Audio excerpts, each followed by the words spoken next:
This is the Kris number 2 from Traditional Filipino Weapons. They specialize in these type of machetes. The Kris, you can see the wavy pattern. And a quick side note about that would actually be very important to add is that if you get cut by this, the doctors, because of the curved blade, will not be able to fix this up very well. They'll do their best, but the curved blade ensures that, you get cut by this thing, they're going to be looking like, what the hell is this? So this is made to kill you. They're all made to kill you. This one is made to really fuck you up. Even a stab. Just look at the wave motion. A stab is going to just get nasty. It's almost like it's wedging itself in there up and down while it's going inside you because of the curved blade. It's going to be nasty. You're probably not going to make it. You can see the wave pattern. Now, don't quote me on this, but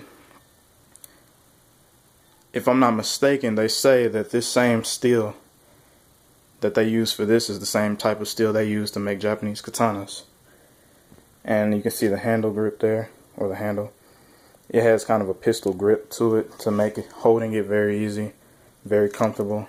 I would hold it like this so you can flick it with your wrist a little bit better, but it's double-edged. It's pretty much razor sharp.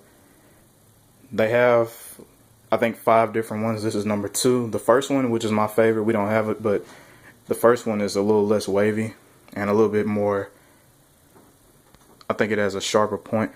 That point is sharp, but it's not like say a broadsword point or just a regular knife point.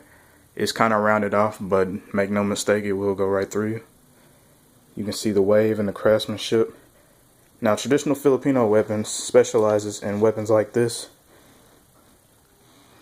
The Kris, the Compi line, and I will do a separate video on the Compi line because that is another special blade to the Filipinos.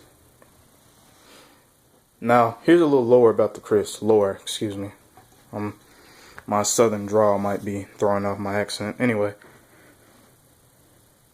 if you get a Kris, what you do is you take it, you put it on your bed, under your bed, and if that night you have a bad dream, a nightmare or a bad dream, you're supposed to discard the Kris right away.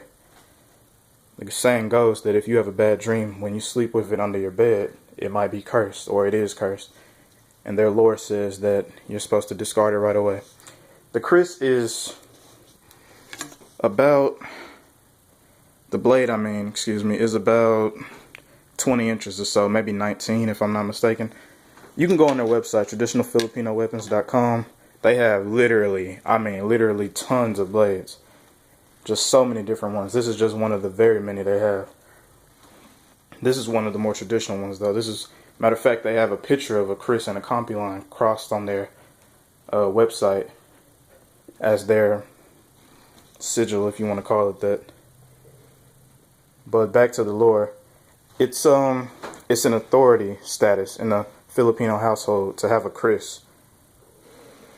The waves, and they understood that if you get cut by this, you're probably not going to make it. Even if it's fatal anyway. Now, if you just get cut, it might take a while to heal because the curvature of the blade, it's not straight at all. Every little inch of this blade is wavy. So any cut, any laceration will mess you up. It's an authority status in the household. The more waves, apparently the more authority you hold. And there's the Kris number 4, which has the most waves. That thing just looks like straight forged from hell almost, the amount of curves it has. It's crazy. This one is pretty modest compared to that one. And you can see there, they took the time. This is very high quality. It might not be ironwood, I'm not entirely sure. But it's high quality Filipino wood. And that grip here is made so you can keep it in your hand and flick it and not have to worry about losing it. Now, I don't know if you all can hear this. I'm gonna swing it and maybe you'll hear the swish. I don't know if you heard that, but it might record, it might not. It has no bohe, so it's not gonna have a very deep swish sound like a katana with a fuller might have, but nonetheless, Traditional Filipinos Filipino Weapons Kris number 2. Very deadly, very dangerous, very intriguing.